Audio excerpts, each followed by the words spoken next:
Assalamu alaikum everyone. This is Dr. Manzoor Ahmed Sheikh. Welcome back to learn and grow. आज जो topic हम करने वाले हैं वो है एटीट्यूड चेंज और ये यूनिट सेकंड का आखिरी टॉपिक है. Before discussing today's topic, let me quickly give you a brief overview of the same. सबसे पहले हम एटीट्यूड का जो कंसेप्ट है उसके बारे में ब्रीफली बात करेंगे. Then we will talk about the concept of attitude change with the help of an example and finally we will discuss various factors in detail with the help of examples that influence attitude change. And as usual, by the end of the topic, I will ask you top 4 questions. These questions are designed to test your understanding about the current topic. I am confident that if you watch the video until the end, you will be able to appreciate and understand today's topic clearly. So without taking much of your time, let us get started with today's topic. और जो topic हम करने वाले हैं वो है attitude change. Attitude is a tendency to respond an object either positively or negatively. Attitude को अगर हमें ब्रीफली डिफाइन करना हो तो हम कह सकते हैं attitude is a tendency to respond an object either positively और नेगेटिवली. इसका मतलब ये है कि एटीट्यूड एक टेंडेंसी का नाम है which helps us to respond objects either positively और negatively. The object can be a thing, an idea, a person or a situation. Before proceeding further, I would like to ensure that if you want to understand fully the concept of attitude, its components and attitude formation, please watch my previous videos. I am sharing the link of those videos below in the description box. Now let us talk about the concept of attitude change. Attitude change happens when someone's thoughts or feelings about something or someone shift. Attitude change happens when someone's thoughts or feelings about something or someone shift. इसका मतलब ये है कि attitude change उस वक्त take place होते हैं जब किसी पर्सन के थॉट्स या फीलिंग्स किसी चीज या किसी पर्सन के बारे में चेंज या शिफ्ट होते हैं. Let me quickly give you an example of attitude change. For example एक पर्सन है, वो एक्सरसाइजिंग को इनिशियली डिसलाइक करता है लेकिन वो एक्सरसाइजिंग या वर्कआउट को अपने डेली रूटीन में शामिल करता है and gradually they feel healthier and more energetic and consequently their attitude towards exercising or workout changes from negative to positive. I hope that the concept of attitude change is now clear to you. Now let us discuss various factors that influence attitude change with the help of examples. Factors influencing attitude change. पहला factor जो है वो है classical conditioning given by Ivan Pavlov. Classical conditioning की जो theory है ये Ivan पेवलोव ने दी थी. अगर हम क्लासिकल कंडीशनिंग की बात करें, it plays an important role in bringing about changes in attitude. तो चलिए इसको हम एक एग्जांपल से समझने की कोशिश करते हैं. फॉर एग्जांपल, जब हम पहली बार एप्पल लैपटॉप का एड टीवी पे देखते हैं, it does not evoke strong feelings at first. लेकिन जब उस लैपटॉप को अट्रैक्टिव विजुअल्स के साथ पेश किया जाता है, जब उसको सूदिंग म्यूजिक और पॉजिटिव रिव्यूज के साथ पेश किया जाता है, तो उसके बाद ये होता है कि हम उस लैपटॉप के बारे में एक्साइटेड फील करते हैं. तो ओवर टाइम क्या होता है कि we associate Apple laptop with all these positive feelings और कंसिक्वेंटली ये होता है कि our attitude change from indifference to favourability. तो इस तरह हमने इस एग्जांपल से समझा कि क्लासिकल कंडीशनिंग में रिपीटेड एसोसिएशंस का यूज होता है so as to change the attitude of people. In this way classical conditioning plays an important role in bringing about changes in attitude. Now let us talk about the second factor, and that is operant conditioning. Operant conditioning. This was given by B.F. Skinner The theory of operant conditioning was given by B.F. Skinner. It also plays a vital role in bringing about changes in attitude. तो अगर हम operant conditioning की बात करें, operant conditioning एक learning process का नाम है जहां पे हमारे behavior को उसके consequences shape करते हैं। यानी अगर हमारे behavior के जो consequences हैं वो positive हैं तो उस सूरत में हम अपने behavior को future में भी maintain करते हैं। In case अगर हमारे behavior के जो consequences हैं वो नेगेटिव हैं तो उस कंडीशन में हम अपने बिहेवियर को फ्यूचर में रिपीट नहीं करते। तो चलिए इसको हम एक एग्जांपल के थ्रू समझने की कोशिश करते हैं। फॉर एग्जांपल एक स्टूडेंट है, वो अपना होमवर्क टाइम पे खत्म करता है। होमवर्क कंप्लीट करने के बाद उसका टीचर जो है वो उसको प्रेज करता है और इस स्टूडेंट को रीइंफोर्समेंट के तौर पे एक स्टिकर देता है। This positive reinforcement makes the student feel great. Positive reinforcement मिलने के बाद यानी स्टिकर मिलने के बाद ये स्टूडेंट एनकरेज्ड फील करता है और अपने इस बिहेवियर को फ्यूचर में भी रिपीट करता है। यानी अब वो अपना होमवर्क हमेशा टाइम पे खत्म करता है and views it as a rewarding experience. तो इस एग्जांपल से हमने ये समझा how students attitude towards homework can be made positive through reinforcement. Now let us talk about observational learning. तीसरा फैक्टर जो है वो है observational learning. Observational learning was given by Bandura. Theory of observational learning was given by Bandura.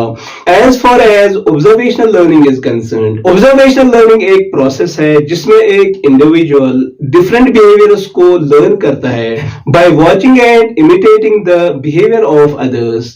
तो चलिए इसको हम एक example से clarify करते हैं। For example, एक child है, वो इस चीज को watch करता है कि उसका भाई जो है वो अपने parents की household tasks में help करता है। The child feels encouraged and motivated by the behavior of their brother. क्योंकि वो इस चीज को नोटिस करता है कि my brother is being appreciated by the parents for his helping behavior. After this experience, the child imitates the helping behavior of his sibling. यानी इस एक्सपीरियंस के बाद ये बच्चा अपने पेरेंट्स की हाउस होल्ड टास्क में हेल्प करता है with this hope कि he will get also praise and positive feedback from his parents.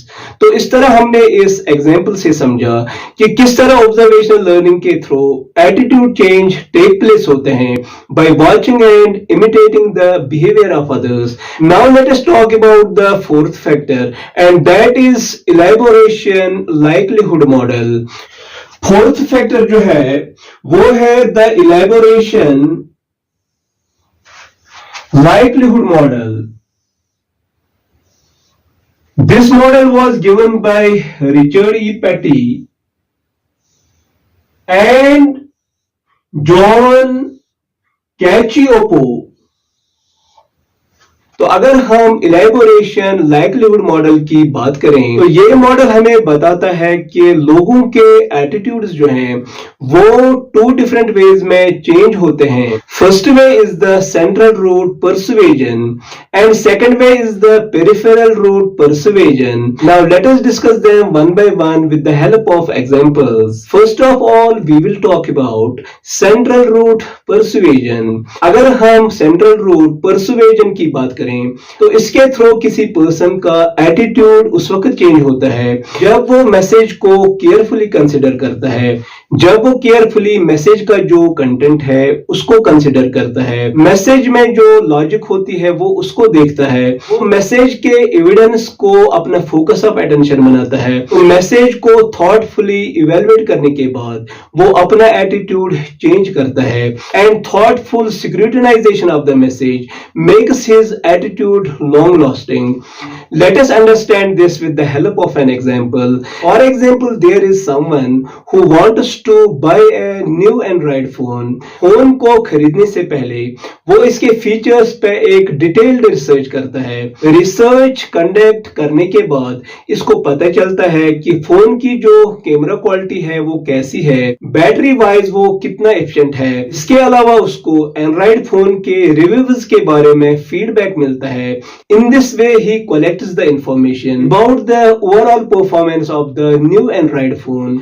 तो इस सारी इंफॉर्मेशन को थॉटफुली इवेलुएट करने के बाद ही decides to buy a new android phone. तो इस तरह हमने इस एग्जाम्पल के थ्रू समझा कि सेंट्रल रूट परजर्वेशन के थ्रू कैसे किसी पर्सन का एटीट्यूड चेंज होता है। So this was all about central route persuasion. Now let us talk about peripheral root persuasion. अगर हम पेरिफेरल रूट परजर्वेशन की बात करें तो इसमें एक पर्सन को परसुएड किया जाता है या इसमें एक इंडिविजुअल के एटीट्यूड को चेंज करने की कोशिश की जाती है by exposing him to the superficial cues, और मैसेज का जो कंटेंट होता है उसको ओवरलुक किया जाता है। Let us understand this with the help of an example. For example, एक पर्सन टीवी पे इलेक्ट्रिक कार का एड देखता है और इलेक्ट्रिक कार को एक फेमस सेलिब्रिटी चला रहा होता है थ्रू ए ब्यूटीफुल लोकेशन। इसके साथ साथ गाड़ी में सूदिंग म्यूजिक भी चल रहा होता है। After watching the ad the person begins to like the electric car, और ये पर्सन सुपरफिशियल क्यूज की वजह से इलेक्ट्रिक कार को पसंद करने लगता है। तो ये पर्सन इसलिए मुतासिर हुआ क्योंकि कार का जो ड्राइवर था वो एक फेमस सेलिब्रिटी था और वो कार को एक ब्रेथ टेकिंग लोकेशन के थ्रू चला रहा था। और इसके अलावा ये पर्सन सूदिंग म्यूजिक से इंप्रेस हुआ जो बैकग्राउंड में चल रहा था। यानी इस पर्सन ने इलेक्ट्रिक कार के जो फीचर्स हैं उनके बारे में नहीं सोचा, उनको इवेलुएट नहीं किया। This person developed a favourable attitude towards the electric car because of the superficial cues. Peripheral route persuasion के थ्रू जो एटीट्यूड चेंज होते हैं, such attitudes usually do not last long because they are based on superficial impressions. I hope the concepts that we have discussed so far are now clear to you. Now let us talk about the fifth and last factor, and that is cognitive dissonance. Cognitive dissonance. The theory of cognitive dissonance was given by Leon Festinger in 1957. The theory of cognitive dissonance was given by Leon Festinger in 1957. Cognitive dissonance also plays an important role in attitude change. Cognitive dissonance एक psychological phenomenon है in which a person experiences distress or tension due to conflicting beliefs and behaviors. In a nutshell, a person experiences cognitive dissonance when there is conflict between his beliefs and behaviors, when there is not harmony between his beliefs and behaviors. Cognitive dissonance या mental discomfort को reduce करने के लिए एक person को या तो अपने बिलीफ्स चेंज करने पड़ते हैं या फिर अपने behaviours. Only then there will be harmony between his beliefs and behaviors. Now let us understand cognitive dissonance with the help of an example. तो इसको समझने के लिए हम हेल्थ और स्मोकिंग की एग्जांपल लेते हैं। फॉर एग्जांपल, अगर एक पर्सन का ये बिलीफ है कि smoking is bad for their health, but despite this belief they continue to smoke. This leads a person to experience cognitive dissonance because their behavior, that is smoking, is not in harmony with their belief, and that is smoking is harmful. Now the question arises, कोई person cognitive dissonance या discomfort को कैसे reduce कर सकता है? इसका answer ये है, to reduce the discomfort they can do one of the three things. First thing that they can do is to quit smoking. तो जो ही वो स्मोकिंग को स्टॉप करेंगे, they will experience harmony between their belief and behavior. यानी उनका belief और behaviour एक दूसरे के साथ अलाइन कर जाएंगे, तो with the result discomfort automatically subside हो जाएगा. This is the most effective way to overcome cognitive dissonance. Second thing that they can do to reduce their discomfort is they can think that they do not smoke so much, so therefore smoking is not so much bad for them. ऐसा सोचने से उनका discomfort कम हो सकता है, but उसको subside या overcome नहीं किया जा सकता। Third thing that they can do to reduce their discomfort is, on the one hand they will continue with their smoking, लेकिन इसके साथ साथ वो एक्सरसाइजिंग या वर्कआउट को भी अपने डेली रूटीन में शामिल करेंगे विद दिस बिलीफ कि एक्सरसाइजिंग जो है वो स्मोकिंग के हार्मफुल इंपैक्ट को बैलेंस आउट करेगा। ऐसा करने से डिस्कम्फर्ट को किसी हद तक रिड्यूस किया जा सकता है, लेकिन डिस्कम्फर्ट को कंप्लीटली सबसाइड नहीं किया जा सकता। तो इस तरह हमने इस एग्जाम्पल से समझा cognitive dissonance helps people to change their attitudes by aligning their beliefs with their behaviors so as to reduce their internal conflict. Now it is time to ask you top 4 questions. I hope that you will answer these questions honestly before seeing the answers below in the description box. पहला question है, attitude change refers to a shift in a person's thoughts or feelings.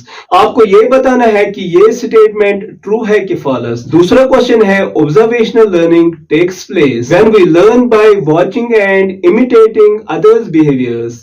आपको ये बताना है कि ये statement true है कि false.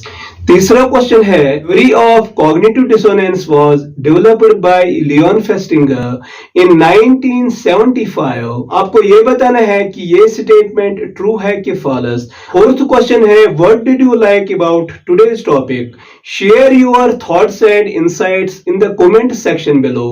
This is all we have for today. If you found the video helpful, please give it a thumbs up and share it with others. If you are new to my channel, consider subscribing so that you can get the notifications of the upcoming videos as soon as I upload them. Inshallah, in our upcoming video, we will begin Unit 3rd, where we will be discussing interpersonal attraction. Take care and see you in the next video.